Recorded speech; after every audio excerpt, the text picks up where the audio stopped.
कहानी के शुरू में हमें बताया जाता है कि न्यूजीलैंड में बहुत से लोग मर गए हैं हवा में मौजूद जहरीले बैक्टीरिया की वजह से। और इस वाकये के 2 साल बाद न्यूजीलैंड बिल्कुल वीरान हो गया है। यहाँ की गवर्नमेंट भी टूट गई है, बाकी दुनिया का राब्ता भी न्यूजीलैंड से बिल्कुल खत्म हो गया है और बचे हुए लोग अपने सर्वाइवल के लिए खुदकुशी में लगे हैं। भूख और बुरे हालात ने लोगों को जालिम बना दिया है। यहाँ कोई किसी के ऊपर एतबार नहीं करता। खाने के लिए ये लोग एक दूसरे को मार देते हैं। जीने के लिए ये एक खतरनाक जगह बन चुकी है। और इसी दुनिया में कैलन भी रहता है अपनी वाइफ के साथ, जो बेवजह किसी को मारने का कायल नहीं है। वो लड़ाई झगड़े से दूर रहता था, पर फिर भी उसे इन खतरनाक हालात में अपनी हिफाजत तो करनी ही थी, इसलिए गन उसके भी पास थी। जब वो किसी आदमी को अपने घर आता देखता है तो आसमान में गोले चलाकर उसे दूर रहने के लिए वार्न देता है, क्योंकि कैलन ने अपने रहने के लिए अपने गार्डन में कुछ सब्जियां उगाई थी बहुत मुश्किलों से। वो नहीं चाहता था कि कोई उसे लूट ले। अगले दिन 2 लोग भी लूट के मकसद से जब उसके घर के करीब आते हैं तो कैलन उनको भी गन दिखाकर वहाँ से भगा देता है, पर मारता नहीं है। ये एक रूटीन बन चुकी थी, कोई न कोई उनका घर या खाना लूटने के लिए आता रहता था, लेकिन कैलन ने आज तक किसी को नहीं मारा था। एक दिन उसकी वाइफ जब गार्डन में काम कर रही होती है तो उसकी टांग के ऊपर एक लोहे से कट लग जाता है, जिसके बारे में वो कैलन को कुछ नहीं बताती। रात होने पर वो दर्द से चिल्लाने लगती है। उसका जख्म बहुत बढ़ चुका था। थोड़ी सी ही देर में वो जख्म एक इन्फेक्शन की शक्ल ले चुका था। कैलन की वाइफ दर्द से बेहोश हो जाती है। सुबह होने पर कैलन अपनी वाइफ के जख्म के बारे में स्टडी करता है और उसे पता चलता है कि सालों पहले जिन बैक्टीरिया की वजह से यहाँ के लोग मरे थे, वो बैक्टीरिया अभी भी हवा के अंदर थे और इन बैक्टीरिया से इन्फेक्टेड होने का चांस उन लोगों को ज्यादा था जिनको कहीं कट लग जाता। जब ये बात कैलन अपनी वाइफ को बताता है तो वो बहुत ज्यादा दुखी हो जाती है। उसके इलाज के लिए उन्हें अब एक खास दवाई चाहिए थी जो उनके पास नहीं थी। ये लेने के लिए कैलन अब यहाँ से बाहर जाने का डिसाइड करता है और अपनी वाइफ को एक गन देकर जाता है जिसमें 5 गोलियां थी। वो उसे कहता है कि ये तुम अपनी हिफाजत के लिए अपने पास रखना, बिना वजह इसे ना चलाना, और अगर खतरा महसूस हो तो तुम इसे चलाकर किसी को भी मार सकती हो। अब जैसे हमें पहले पता है कि यहाँ पर तो लोग चलते फिरते इंसान को मार देते थे, इसीलिए कैलन के पास से कोई भी गुजरता तो वो उन्हें कह देता कि वो कोई लड़ाई नहीं चाहता। लेकिन फिर भी कुछ लोग तो बहुत ही पागल हो चुके थे और ये अब लोगों को मारने में मजा आने लगा था। ऐसे लोगों को देखकर कैलन को रास्ता भी बदलना पड़ता है। फाइनली वो एक छोटे से घर के सामने पहुंच जाता है। दरवाजा नॉक करने पर जब अंदर से कोई आवाज नहीं आती तो अंदर जाकर वो घर को चेक करता है। वहाँ बहुत सा सामान रखा था और काफी ज्यादा वेपन्स भी। अचानक पीछे से कोई आदमी आकर उसके ऊपर गन दान लेता है। ये बूढ़ा आदमी उसे मारने ही वाला था, पर कैलन उसे समझाता है कि रुके, मैं आपको नुकसान नहीं पहुंचाने आया। मेरी वाइफ बहुत ज्यादा बीमार है और मुझे एक दवा की जरूरत है। मैं सिर्फ उसी की तलाश में यहाँ आया हूँ। उनकी इन्हीं बातों के दौरान यहाँ पर हमला हो जाता है। समर शाम का ये बूढ़ा आदमी कैलन को अपनी मदद करने के लिए कहता है। बाहर जो लोग हमला कर रहे थे, पहले उन्होंने घर के अंदर आग फेंकी थी और अब वो लगातार इस घर पर गोलियां चला रहे थे। समर बहुत ही बहादुरी से इन सभी लोगों का अकेले मुकाबला करते हुए कैलन से कहता है कि जल्दी से तुम आग बुझाओ। हमला करने वाले लोग कुछ ही देर में वहाँ से चले जाते हैं और समर्स अब कैलन से कहता है कि मैंने यहाँ पर अपने काफी दुश्मन बना लिए हैं। तुम एक हफ्ता मेरे साथ रुको, इन लोगों का मुकाबला करने में मेरी मदद करो और तुम जो दवाई चाहते हो वो मैं तुम्हें दे दूंगा, वो मेरे पास है। कैलन जो कि ये बात जानता था कि दवाई उसे कहीं और जाकर आसानी से नहीं मिलेगी, उसे ना चाहते हुए भी समर की बात माननी पड़ती है।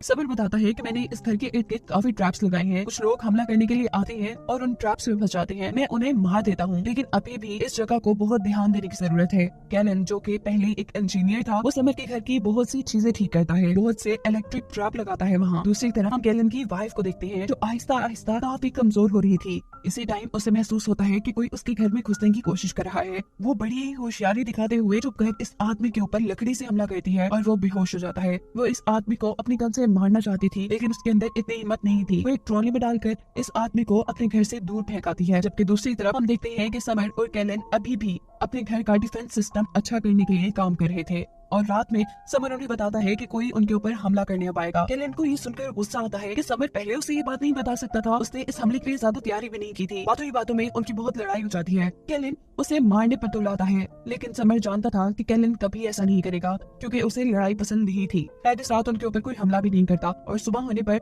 जब ये शिकार को जाते हैं तो यहाँ बहुत से लोग उनके साथ लड़ पड़ते हैं। कैलन बेचारा इन लोगों से बहुत मार खा चुका था। इससे पहले कि ये लोग कैलन को मार देते, समर इन दोनों ही आदमियों को गोली मारकर खत्म कर देता है। है और कैलन से कहता है, क्या तुम बेवकूफ हो? क्या तुम्हें गोली नहीं मार सकते थे? इन्हें हर जगह इतनी अच्छाई भी अच्छी नहीं होती। घर आने पर ड्रोन से इनके घर पर हमला हो चुका था। समर और कैलन दोनों ही इन ड्रोन्स को शूट करके तबाह कर देते हैं। इन ड्रोन्स के तबाह होने पर हमला करने वाले लोग दोबारा हमला नहीं करते और चुपचाप वहाँ से चले जाते हैं। फिर सीन कट होकर अब हमें कैलन की वाइफ को दिखाया जाता है, जिसे अचानक फील हुआ था कि कोई उसके घर पर घुसकर छुप गया है। जब वो चेक करती है तो वहाँ एक छोटी बच्ची थी, उसकी फ्रेंड की बेटी, जिसकी फैमिली अब मर चुकी थी और मरने से पहले इस बच्चे की मॉम ने उसे कैलन की वाइफ के घर का बताया था, इसीलिए वो यहाँ आ गई थी। कैलन की वाइफ उसे घर पर रख लेती है, उसे खाना देती है और प्यार भी, क्योंकि कैलन की वाइफ कभी मां नहीं बन सकती थी, इसलिए उसने इस बच्ची को हमेशा अपने पास रखने का फैसला कर लिया था। सीन कट होकर हमें एक डॉन लेडी को दिखाया जाता है। इसने बहुत से बुरे लोगों को अपने साथ मिलाया हुआ था। ये ग्रुप मासूम लोगों को लूटता और उनकी चीजों पे अय्याशी करता था।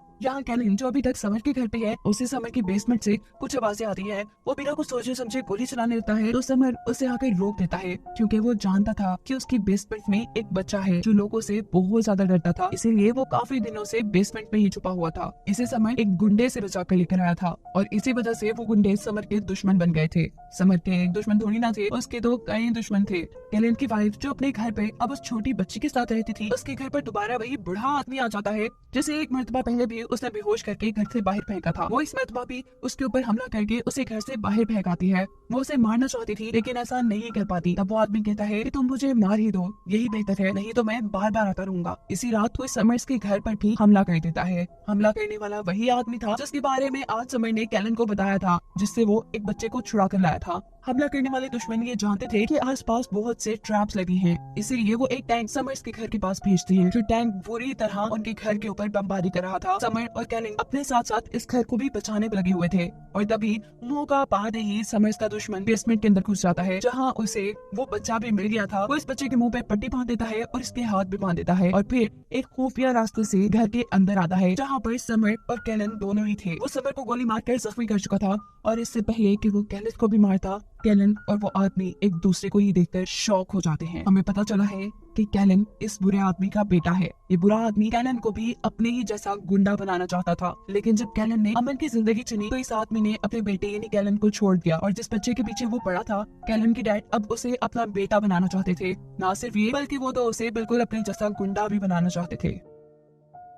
ये बुरा आदमी यानी कैलन के डैड अपने साथियों को यहाँ से लेकर चले जाते हैं और अब सुबह हो जाती है। कैलन को समर्स के घर आए पूरा हफ्ता गुजर चुका था। वादे के मुताबिक अब कैलन को दवाई भी मिल जानी चाहिए थी। समर अपना वादा नहीं तोड़ता, उसे दवाई भी दे देता है और उससे कहता है कि तुम इस बच्चे को अपने साथ अपने घर ले जाओ, वो यहाँ पे बिल्कुल सेफ नहीं है। कैलन समर्स को छोड़कर नहीं जाना चाहता था। वो जानता था कि समर को उसकी जरूरत है, वो जख्मी है, लेकिन समर कहता है मेरी छोड़ो, तुम जाओ और जाकर अपनी वाइफ को बचाओ, ये एक छोटी सी चोट है। कैलन जैसे ही घर पहुँचता है तो छोटी बच्ची जो उसकी वाइफ के साथ रह रही थी वो इनके ऊपर गोली चला देती है, लेकिन शुक्र है कि उसका निशाना पक्का नहीं था। कैलन बहुत मुश्किल से उसे शांत करता है और फौरन अपनी बहुत ज्यादा बीमार वाइफ के पास जाकर उसे इंजेक्शन लगा देता है। उसकी हालत इतनी बुरी थी कि कैलन को लग रहा था कि वो बिल्कुल मर चुकी है, पर उसकी अच्छी किस्मत दवाई के असर करने पे जल्द ही वो होश में आ जाती है। लंच के टेबल पर ये लोग बातें करते हैं। कैलन अपनी वाइफ को अपने साथ लाए बच्चे से मिलाता है, जबकि कैलन की वाइफ उसे अपने घर पर मौजूद एक बच्ची से। ये दोनों वैसे भी बच्चे चाहते थे और अब इनकी फैमिली कंप्लीट हो चुकी थी, लेकिन कैलन अभी भी थोड़ा उदास था, क्योंकि वो जानता था कि समर्स को उसकी जरूरत है,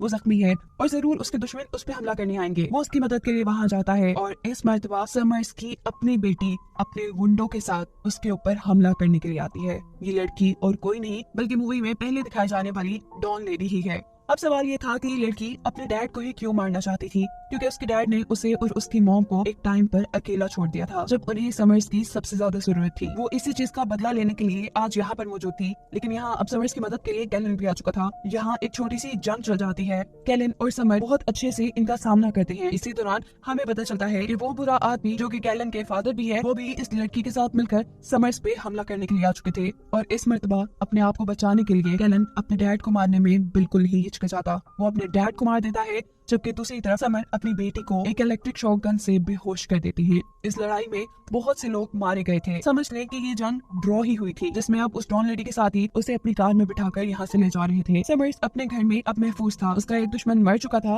और एक हार कर जा चुका था, जबकि यहाँ कैलन भी अपने घर वापस आ चुका था। वो अपनी फैमिली के साथ अच्छी जिंदगी गुजारना चाहता था, इसलिए वो अपने घर के चारों तरफ वो ट्रैप लगा देता है ताकि कोई उनके घर तक न आ सके। जिसके बाद कैलन की फैमिली को खुश दिखाते हुए ही कहानी यहाँ खत्म हो जाती है।